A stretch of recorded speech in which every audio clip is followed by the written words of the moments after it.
Hello everyone, good morning. আজকে পয়লা বৈশাখ আর ready হয়ে বেরিয়ে গেছি দোকানের জন্য। এই দোকানটা হাঁটার পথে, দোকান বাড়ি থেকে হেঁটে দোকানে আসা যায়। তো এই সকাল সকাল ঘুম থেকে উঠে চলে এসেছি দোকানে। আর এই যে জামাটা দেখছো, সেই জামাটা দিদি আমাকে দিয়েছে।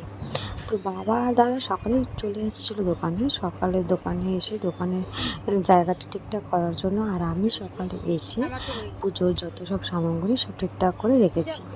এই হচ্ছে আমাদের বনু বাবু, আর তার জন্য সব সামগ্রী রেডি করা হয়ে গেছে। মা একটু পরেই চলে আসবে, আর দুটো ফুচকাকে নিয়ে দিদি আর বোন পরে আসবে। বলতে বলতে এরাও চলে আসলো। আর এই দুজনে ভালোবাসা থাকলে আর কি বলবো, যেমন ঝগড়া তেমনই ভালোবাসা। এই হলো আমাদের দুই আনমোল রতন।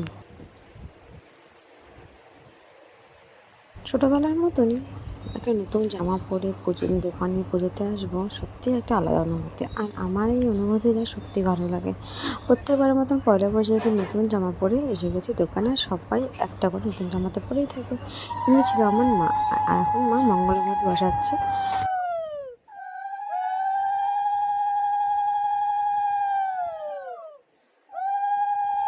ঠাকুরমশাই টাইম দিয়েছিল সকালবেলা, তাই আমরা সবাই সকালবেলা 8টার মধ্যে রেডি হয়ে দোকানে চলে আসি। ঠাকুরমশাই 8টা টাইম দেওয়ার পর 9টার পরেই দোকানে ঢুকে পুজোর আমাদের সব রেডি ছিল, তবুও উনি লেট করানো জায়গায়।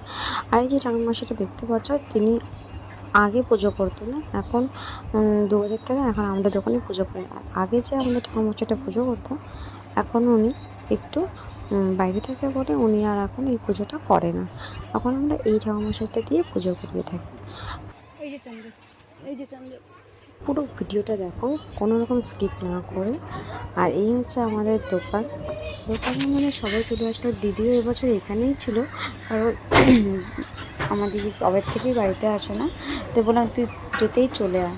তো পুজোর 2-4 দিন আগে চলে আসে। জামাইবাবুও আসছিলো, ওই কিছু কাজের জন্য চলে গেছে বাইরে।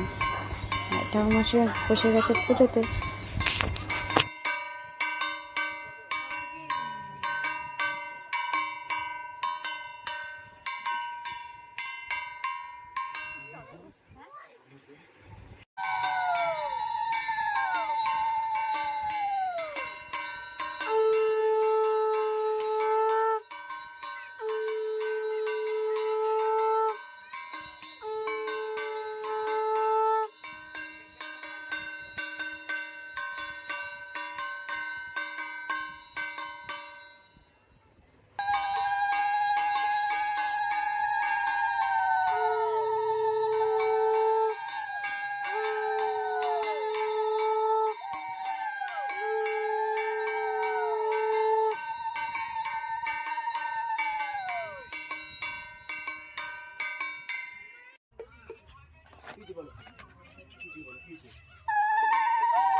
পুজো শেষ হয়ে যাওয়ার পর আমরা সবাই বাড়ি চলে যাই। আমি কিছু মানে প্রসাদ ঠিক করার পর বাড়ি চলে যাই।